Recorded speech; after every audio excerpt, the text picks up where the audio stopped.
Hey everybody, BarrenDome back again. Here to take you on a final tour of my industrial complex. I've got all the farms completely done and they've been operating for a while, so I want to take you on a tour, show you how they work, and then give you the links of where I got the ideas to build them. And then let's get going, alright? So first farm we're going to go to is the Villager Tended Wheat Farm. I get this idea from Cruz Productions, and I'll include the link below. And it's basically just a wheat farm that a villager spends his entire time just picking the wheat.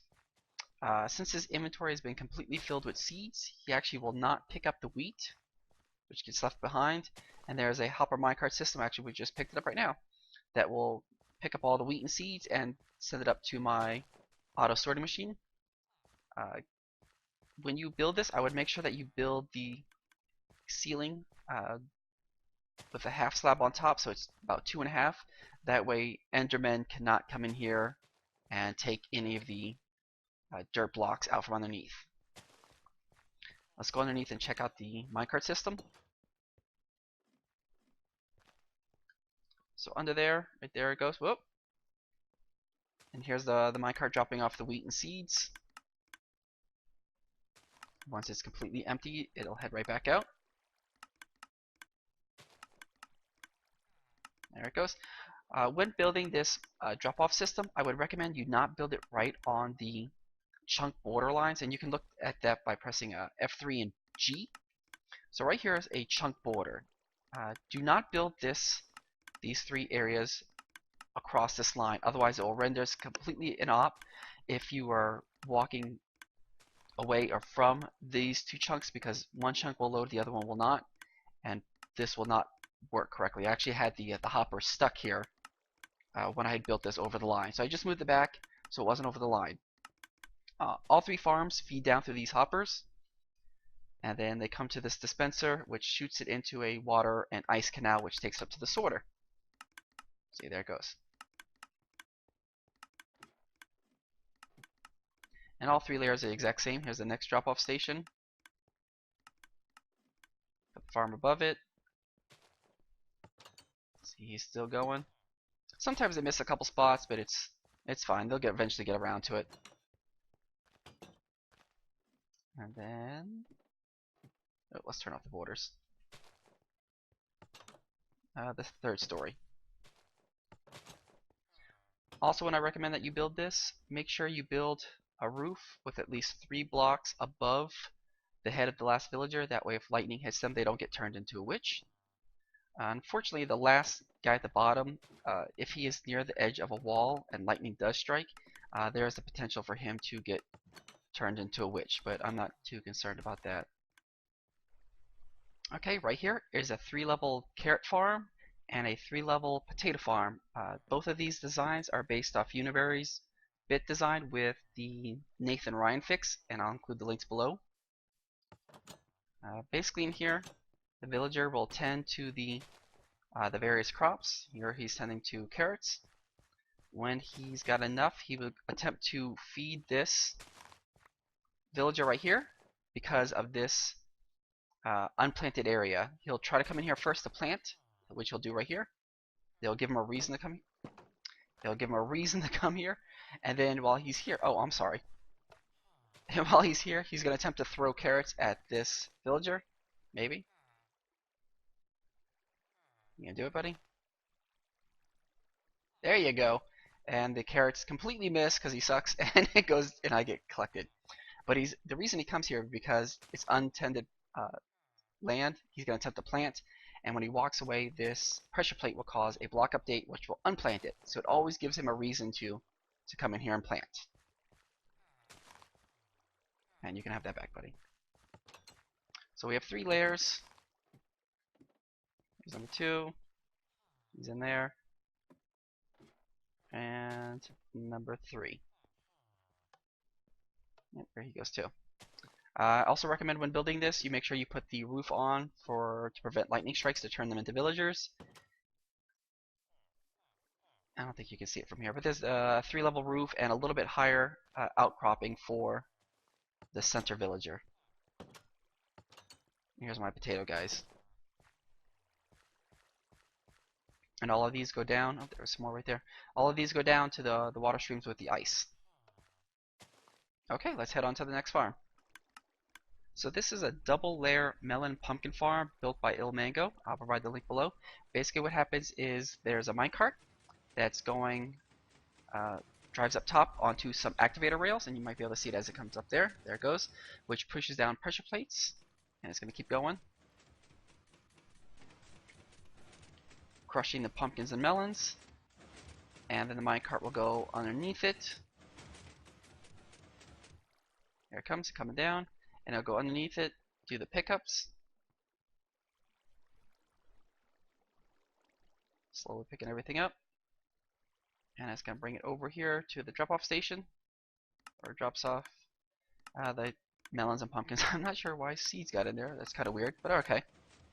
And it's just going to keep doing that non-stop, which is then shooting into this dispenser, which is going into an ice stream, which is going up to the auto sorting machine. This is 12 individual sugarcane farms. It's based off the design from impulseSV. It uses slime blocks to quickly push the sugarcanes off of their blocks, hitting a wall and dropping down into the water streams below. It is using a hopper timer to set off all the pistons to shoot off the sugarcane. There it goes right now. I had kind of a little bit of a delay on each one just so they're not all firing at the same time. Saves a little bit on server lag, but it's just a tiny bit. Yeah, I think it's just one stack I have in there as the timer. This is my AFK cow breeder and cooker. So basically what happens is there's some cows down here. You will stand right here in this hopper, flick this lever, and you will be constantly fed wheat to feed cows, which will actually they go back behind. There's a water stream that goes back behind there, and I can actually show you that. Let's go look at that right now. So the cows will breed down there. The babies will go up this water elevator and go down and over there. So let me show you this real quick. Turn the level on. Water starts the cows bopping up and down. I got some wheat right there. So you stand here, constantly feed you wheat, and you just right click on that and you can rebind your keys to feed the cows. So we start getting some babies coming up there. There's one. So he'll stay there for about 20 minutes. Once you leave this on, every 5 minutes a timer of lava blade will come out and kill any adults, and then you can refill your wheat here. This is my auto raw chicken farm. So I've got some cedar chickens. You can see them up top. They were going to lay eggs, which go into a bunch of hoppers, which go into dispensers, which shoot them off, and randomly they'll spawn a baby chicken. When he grows up, he will actually be suffocated and die, and I'll get the raw chicken. And the reason I'm going with raw chicken instead of cooked is because you can use raw chicken for trading with the butcher villager. This is my AFK white wool farm. It's based off the design from snocrash. Basically what happens is there's a long line of sheep, basically a Congo line, that's going to go, they go that way. There's a water elevator that goes up, and they come back around, and they plop down. You might be able to see one drop down from above. It's basically just them pushing each other that causes the movement. Oh, there goes a couple. And what happens is you turn on the switch, which will automatically dispense the shears. It does it every couple seconds. There you go. And you just kind of right click here and just keep dispensing shears until you run out. And you just keep on shearing the sheep. So up top here I have two AFK Fishing Huts. Both of these are based off the design from NimsTV.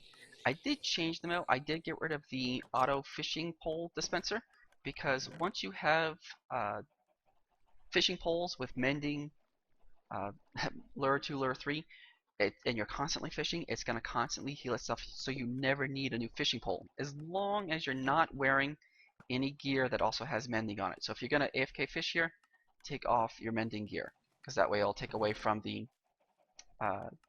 experience points that goes to the fishing farm. So you turn on right here, the metal trapdoors going back and forth, and you can just AFK fish here for a long time.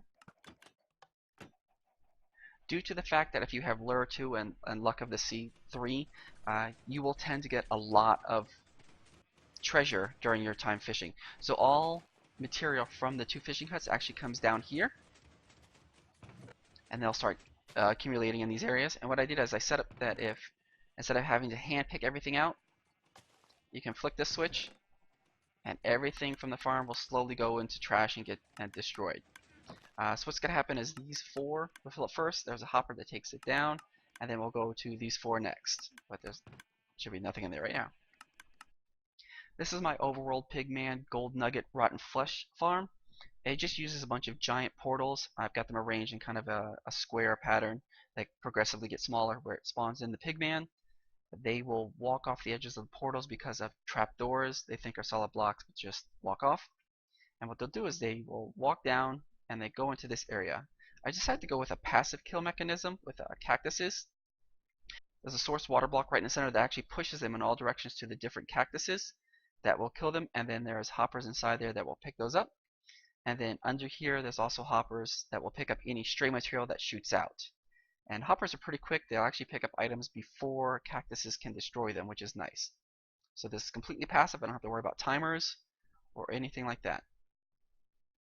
All drops from the Pigman farm will come out to these 2 droppers, which will converge into the water stream, which will take it to the auto sorting machine.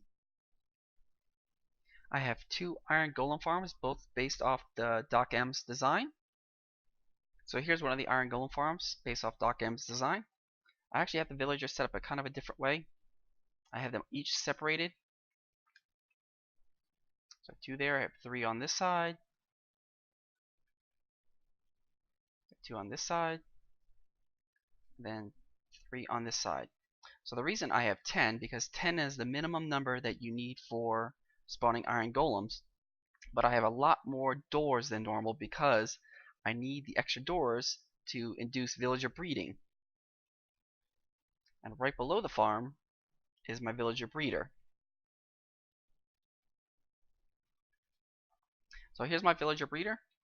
There are a bunch of villagers. There is some farmers in there that will pick up the carrots and potatoes that are in there.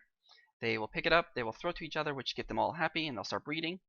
And the babies, there's actually trapdoors along the edge, and the babies will run off the edges, and they'll come out to the stream right down here. And they'll stay there until they turn into adults, at which point they will be able to reach the water stream above, flow down, and then fall down that hole to reach the villager breeder way down there. This is the storage area for all the farms. Each section has 10 double chests, which has the maximum storage capacity of 37,760 items. If each of those double chests fills up, there's actually an overflow section right here.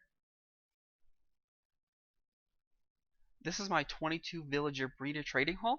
It's based off the design from Tango Tech.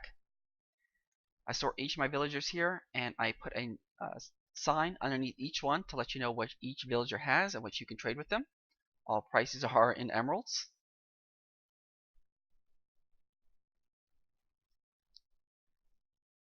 Directly underneath the villager trading hall is my slime chunk where slimes will spawn.